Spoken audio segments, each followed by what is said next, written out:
Αφεντικό, νομίζω πως τελειώσαμε. Πάνε φέρ τα μάξι να φορτώσουμε. Έγινε, πάω. Έλα, αφεντικό, έλα.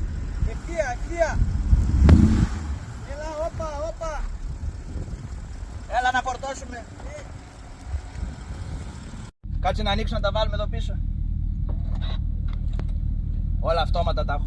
Έλα, βάλε. Προσεκτικά, Πρόσχε το πόρσι, μην χτυπήσει και πάθει τίποτα ελιές. Δεν με νοιάζει για τα μάξι. Τα διαμάτια μου πάθει τίποτα. Θα δώσουμε 500 λίτρα λάδι, πάρουμε ακόμα 2 να πούμε. Βάλτα προσεκτικά. Κάτσε να πατήσω και το κουμπί.